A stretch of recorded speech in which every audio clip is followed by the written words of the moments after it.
Minecraft structures, the things that make exploring its randomly generated worlds not only fun, but worth it. Even though they seem to be everywhere, it can be difficult to find just the right structure when you really need it. They seem to be randomly placed throughout the world, every block having as good a chance as the one next to it to have what you're looking for. But if that's true, why are these end cities in a perfectly straight line? All of a sudden, the structure placement doesn't feel so random. Chunks. Episode 2 was actually all about chunks, but they play a bigger role in deciding where structures go than one might think. Many small structures always go in the same place in a chunk. An example of this is buried treasure. You may already know this if you watched some of my previous videos, but basically, buried treasure always spawns 9 blocks south and 9 blocks east from the beginning corner of the chunk, known as 9-9. The Y position doesn't matter. The starting staircase for Strongholds is also like this, but at 4-4. Even structures that can spawn anywhere in a chunk are bound by these rules. Why? Spacing and separation.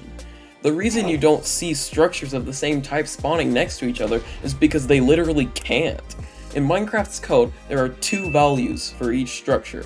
Spacing is the average distance between the 2 structures. Wait a second, ancient cities are usually 24 blocks apart? That would be epic, but no. These values are in chunks, so ancient cities are an average of 384 blocks apart when they can generate. Structures can only spawn in certain biomes, and peaks are rare, so that is the only reason why ancient cities are so rare.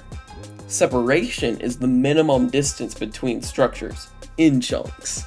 This brings up an interesting problem though. If a chunk calculates whether it can have a village in it or not, as an example, and it chooses yes, what happens if the chunk next to it that loads in wants to place a village? We'll have to tell it no, and no village will generate. What happens if we come at it from a different angle? Then the village would be in this chunk instead of that chunk, and seeds wouldn't be the same all the time. In old versions of Minecraft, this would actually happen with end cities, which is really sad.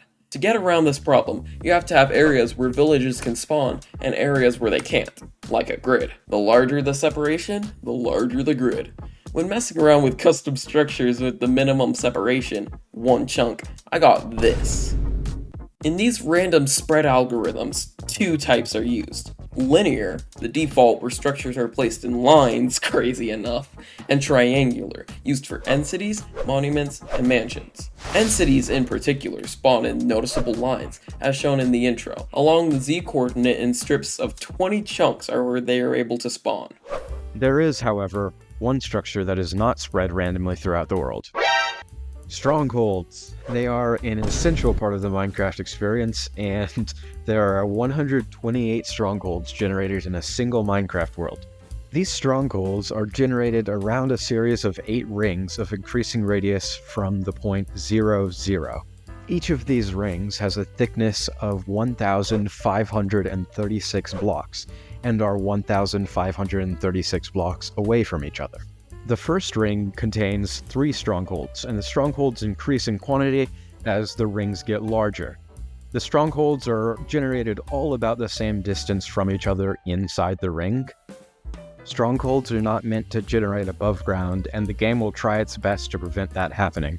There's no accurate way to really determine the Y level that a stronghold will be at, but from what I've seen, they usually are under Y0, but take this with a grain of salt because technically they can generate anywhere that's not above ground.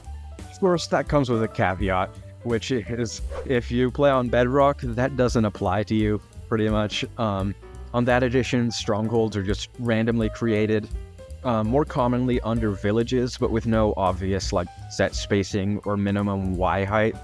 On Bedrock, you could technically have multiple strongholds overlapping above ground, which would be a pretty cool thing to see. Alright, so we've looked at a few aspects of Minecraft structure generation, but what if you want more? We try to keep these videos pretty condensed so they don't get boring, but if you're interested in this topic, please check out some of the links in the description. You won't regret it. As always, thanks for watching, and if you like this video, make sure to check out the live premieres of the How Minecraft Works series every Friday at 3 p.m. US Central Time. See you then, and goodbye.